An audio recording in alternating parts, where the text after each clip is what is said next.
Well, what's up guys? Let's look at who you should buy depending on your chip strategy. Now obviously there's two main chip strategies. Number one is where you free hit in game week 34, so you don't need to buy double game week players from game week 34. You just need to buy them for double game week 37. Then you have the others who are just gonna dead end their team in game week 34, then wildcard in 35.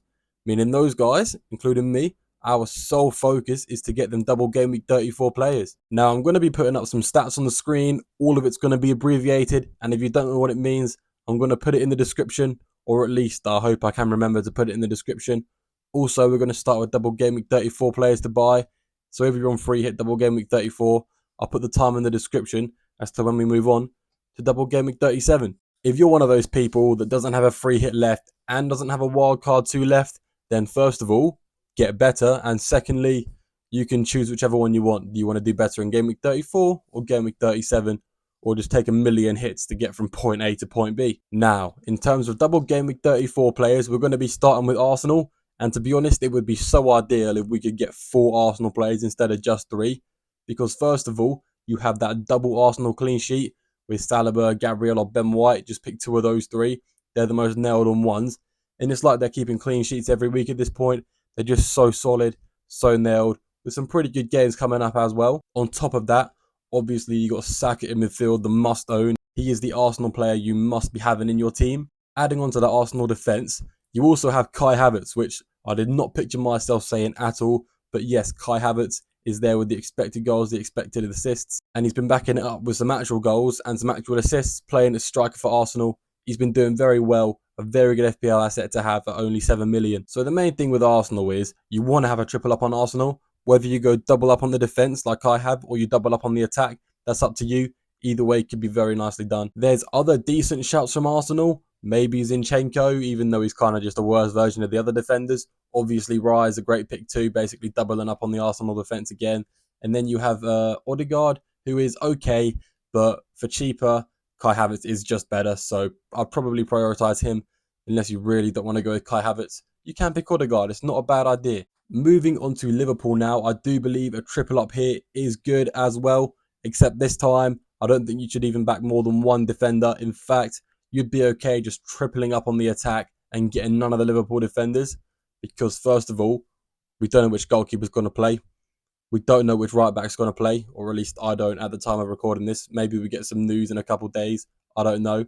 Obviously, you have Van Dijk and Robertson at 6.5 mil each, I think, roughly. But realistically, they're not worth it. Even though they're nailed on, they have not been getting goal contributions that much at all, and they've not even been keeping that many clean sheets. So while you could own one of them, it's probably not the best idea. If you already have one, definitely hold them. But I personally wouldn't go out of my way to buy a Liverpool defender, although the attack is amazing. Obviously, we should all be owning Salah by now. If you don't, make sure he's in your team and pair him alongside either Nunes and or Luis Diaz. These 3 are great attacking options, and if you're choosing between Luis Diaz and Nunes to be your second Liverpool attacker, I've got a graph here which is showing their stats over the past 10 games, just basing it on recent form. It's on average per start, so obviously they've missed some games. It's only taken into account the games they started. And if you look at the graph, it's very, very similar. Obviously, Diaz is just a little better on some of these metrics, especially the expected points. But the good thing about going for Nunes over Diaz is that you save that midfielder spot, because all 5 midfielder spots are so valuable. You might prefer 5 different midfielders to Luis Diaz. But if you don't and you can afford him, I'd probably recommend going Diaz over Nunes. But in all honesty, I think going for a triple up on that Liverpool attack is the best idea with Nunes, Salah and Diaz. Obviously, Diaz could get rotated now and then, but last week against Man United, we saw Nunes get rotated, so it could go either way. And finally, for Liverpool, if you're on a low budget, you could get McAllister instead of Diaz. He is not the best, but for his price, I guess he is kind of worth it. Okay, moving on to the worst teams now, and we do not want to be backing this Crystal Palace defence at all. Their defence is not good, their team is not good either, their games even aren't especially easy. And if you're looking towards their attackers, there's really only 2 viable options that aren't even great in the first place. We'll be looking at Eze and Mateta. Like every attacker I've previously mentioned, I would definitely prioritise those guys over Eze and Mateta. But if you've got 1 or 2 spaces left just for a cheap budget player and you're looking to get Mateta or Eze, I'll compare them right now with the graphs from the Fantasy Football Hub. Once again, it is quite close, As you can see, the data is a lot lower from the likes of Luis Diaz and Nunes we saw earlier. If you had to choose one, it'd probably be Eze, just because that front three is probably going to be filled with Nunes, Cunha, and Solanke as your top three striker options. I don't think Mateta is better than any of them. That's why I wouldn't go with Mateta. And also, as you can see, Eze has the better underlying data. Although I must admit, Eze isn't even that good himself. He's definitely not a must-have. He is just an okay, decent option at best, which you may want in your team for a cheap budget player. Moving on from Crystal Palace, we're going to be looking at Everton, who are also very bad. And with Everton, you do not want to back any attackers at all. All their underlying data is awful. Dominic Calvert-Lewin's only been getting goals because of penalties. So none of these attackers are any good. The best one, the best of a bad bunch, I would probably say is Dwight McNeil, but I'd never recommend getting him, especially when you have Eze for 1 mil more, who is just quite a bit better. But Everton is not all a lost cause, because you could back their defence. With the Everton defence, they do play Forest at home, which could be a clean sheet. Then you could get some points for it against Liverpool.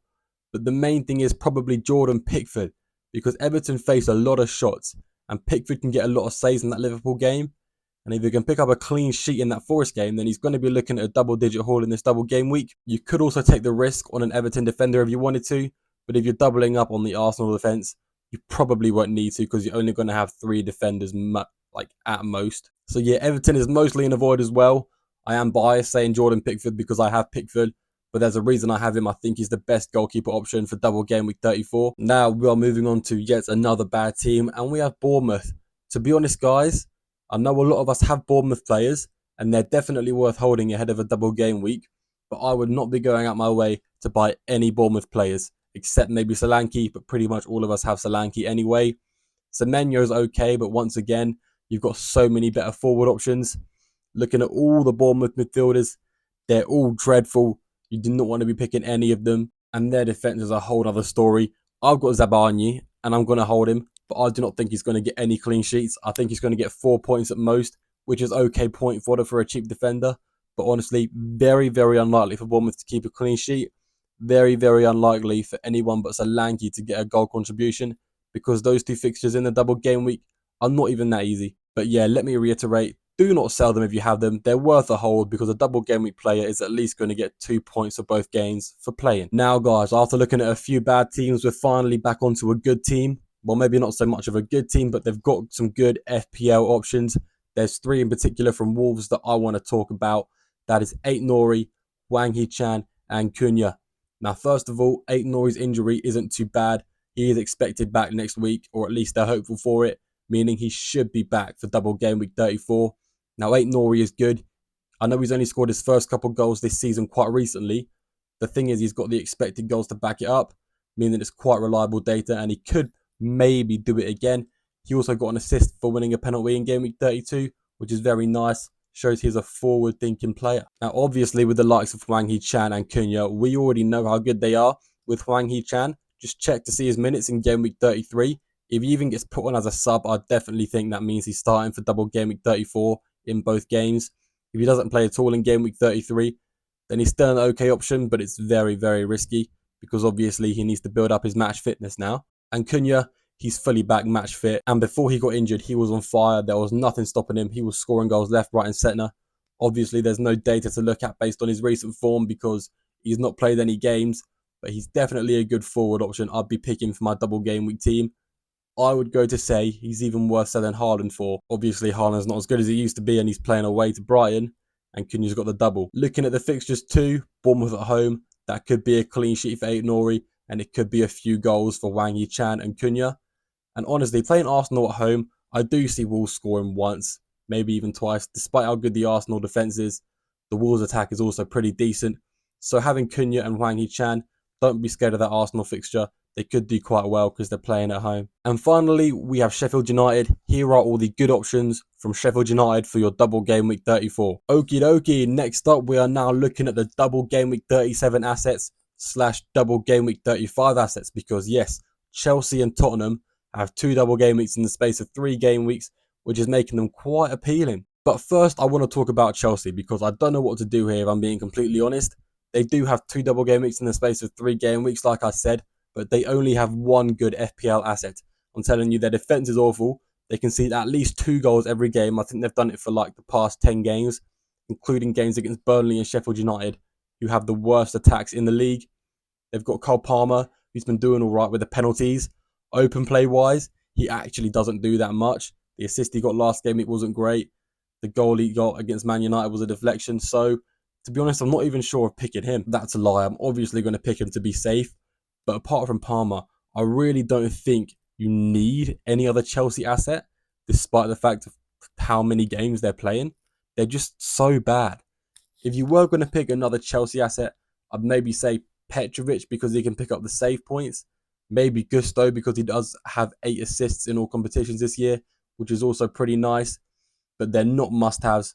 Don't pick any other Chelsea attackers, not even Nicholas Jackson. None of you should even have Nicholas Jackson already, and you should know why. So, yeah, in conclusion, I'd get at least Cole Palmer, maybe double up with Gusto to save some money, but triple up is nowhere near necessary, in my opinion. Now, let's move on to Tottenham, who are in a similar situation to Chelsea with a double in 35 and a double in 37, but they are 10 times better than Chelsea, and they have better assets too. Obviously, you got Heung-min Son, who everyone's going to have in their team. Hopefully, they should. And guess what? Brennan Johnson is also a very good Tottenham asset. And I'm going to show you the graphs comparing Son to Brennan Johnson in both their last 5 games. And obviously, this graph is per start once again. But look at that. Brennan Johnson is competing up there with Son. In this case, Brennan Johnson is the red one, obviously slightly worse than Son. And obviously, looking at the stats individually, you can see Johnson is a little more quantity over quality, creating a lot more chances, doing a lot more, but the chances aren't as good. But whereas Son, if he gets a chance or create a chance, it is usually very good and a scoring opportunity for him or his teammate. So, Tottenham players, I would definitely think it's worth doubling up on these 2 players. Most of you probably already have Son, so in that case, go for Brennan Johnson. He is also pretty nailed. I know there's a lot of rotation there in that Tottenham attack, but I think Brennan Johnson is the most nailed. And if you're looking at the other winger, it's probably Werner or Kulusevski. To be completely honest with you, I would not triple up on this Spurs attack. You've got James Maddison, whose underlying data is not that great, to be honest. I mean, it's all right, but yeah. And the other winger spot, apart from Johnson and Son, is very risky, and it could always be a rotation risk, whoever's there. So I'd recommend your third Spurs player be a defender like Pedro Porro or Romero. These 2 probably have the most goal threat, so I'd definitely go with these 2 for a Spurs defender. Obviously, you could take that risk and triple up on the forwards, but you really don't need to. It's probably not the most optimal move. But if you want to take that risk, you sure as hell can. But yeah, you definitely want to have that Tottenham triple up going into game week 35. Now we're moving on to the teams that only double in game week 37. And first one we're going to look at is Manchester City. This right here is definitely a triple up worthy team with pretty good fixtures too. I'd recommend getting Haaland, definitely. And if you're going to have 2 Man City attackers, it has to be one of either Foden or De Bruyne. But you could definitely do both and triple up on the Man City attack if you wanted.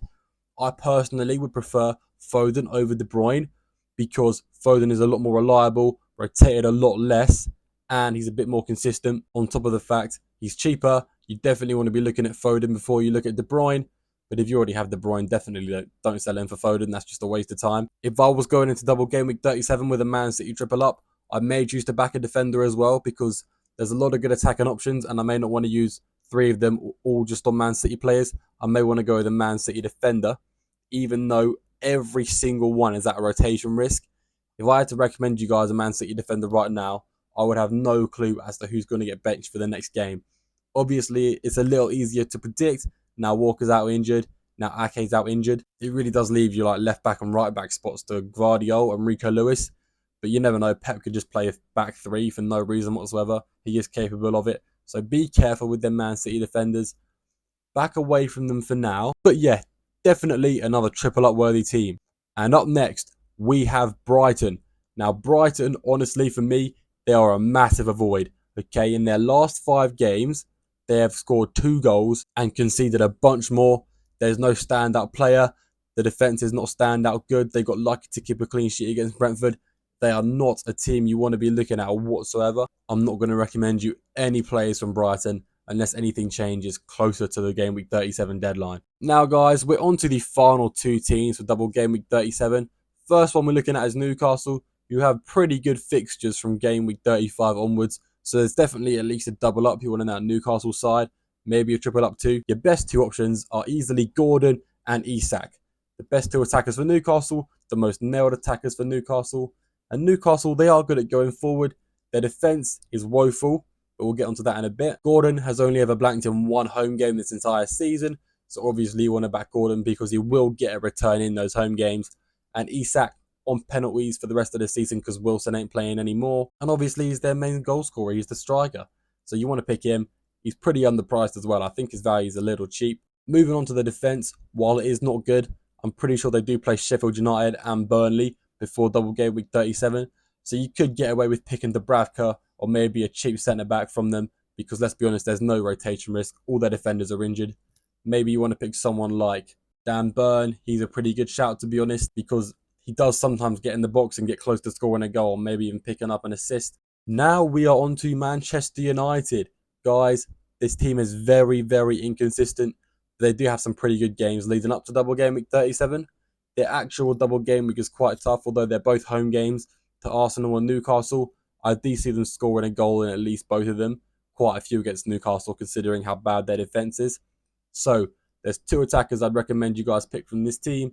It is Bruno Fernandes and Alejandro Garnacho, the two most nailed forwards in the team.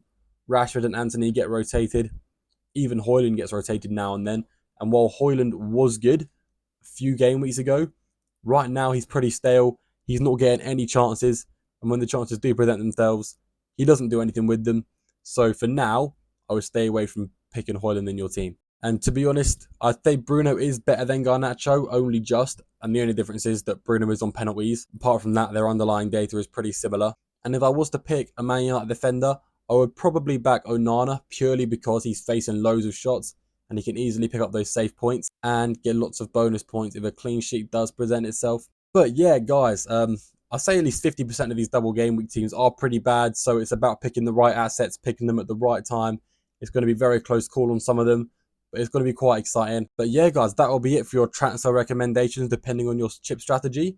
I hope you enjoyed watching the video. Hope I've given you some useful insights into these teams and the players you should be buying. And yeah, thanks for watching. I will see you in the next one.